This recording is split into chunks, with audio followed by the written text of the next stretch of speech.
रामायण की बात जब जब आती है तब तब बात आती है कि माता कैकेयी ने ऐसा क्यों किया कि प्रभु श्री राम को जब राज्याभिषेक होने जा रहा था तो वन में भेज दिया। मां कैकेयी के अपयश के बारे में बहुत बातें होती हैं।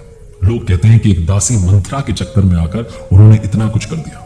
लेकिन क्या आप जानते हैं कि माता कैकेयी प्रभु श्री राम से अपने बेटे भरत से भी ज्यादा स्नेह करती थी, प्रेम करती थी। माता कैकेयी से सीखने वाली वो 5 बड़ी बातें कौन सी हैं आपको बताने जा रहा हूं। सबसे पहली सीख, सबसे पहली लर्निंग जो माता कैकेयी की जीवन यात्रा हमें सिखाती है कि हरी इच्छा ही सबसे बड़ी इच्छा होती है। जो प्रभु का प्लान है उसके आगे हमारे प्लान जो है फेल हो जाते हैं। भगवान श्री राम जानते थे कि उन्हें वन में जाना होगा, राक्षसों का वध करना होगा, अपनी राजधानी को त्यागना होगा, और वो समझ नहीं पा रहे थे कि ऐसा क्या उपाय जो है खोजा जाए जिससे कि वन में चले जाए। उन्हें मालूम था कि माता कैकेयी उनसे बहुत स्नेह रखती हैं, बहुत प्यार करती हैं। तो माता कैकेयी के पास गए और जाकर के कहने लगे कि माता मैं तुमसे कुछ मांग रहा हूं। माता ने कहा कि मां, क्या मांगना चाहते हो, बताओ तो सही। तो राम जी ने कहा कि कुछ ऐसा मांग रहा हूं जिसके लिए पूरी दुनिया, पूरा विश्व आपकी बुराई करेगा, अपयश का सामना करना पड़ेगा, सवाल उठाएगा, लेकिन मुझे मालूम है कि आप ही ये काम कर सकती हैं। माता कैकेयी ने कहा बताओ तो करना क्या है।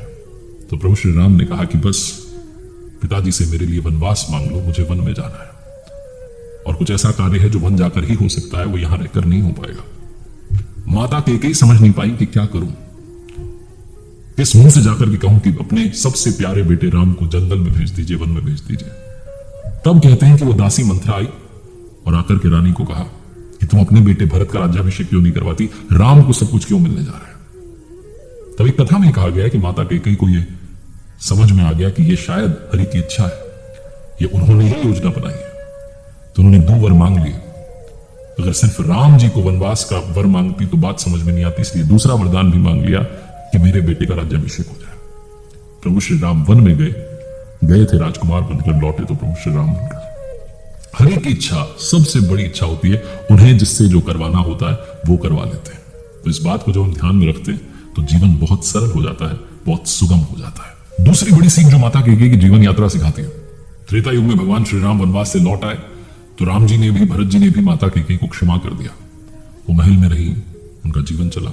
अगले युग में एक बार माता देवकी भगवान श्री कृष्ण से पूछने लगी कि तुम तो भगवान हो, तुमने तो इतने सारे जो है चमत्कार किए हैं, हर कोई तुम्हारी प्रशंसा करता है, फिर तुमने अपनी माता को 14 वर्षों तक कारागार में क्यों रहने दिया?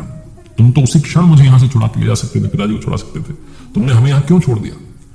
तो भगवान श्री कृष्ण ने कहा कि आप भूल गई, आप भूल गई पिछले जन्म में आपने भी तो मुझे 14 सालों के लिए अलग कर दिया था।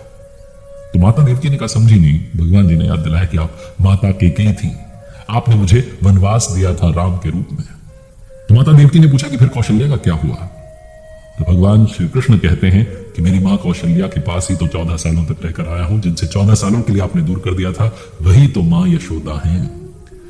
इस युग में मिले, अगले युग में मिले, कर्मों का फल हर किसी को मिलता है, इसलिए अपने कर्मों को हमेशा ध्यान रखिए कि आप क्या कर्म करने जा रहे हैं, वरना फल जो होगा वो उसी का परिणाम होगा। यही दूसरी सीख हमें माता कैकेयी से मिलती है।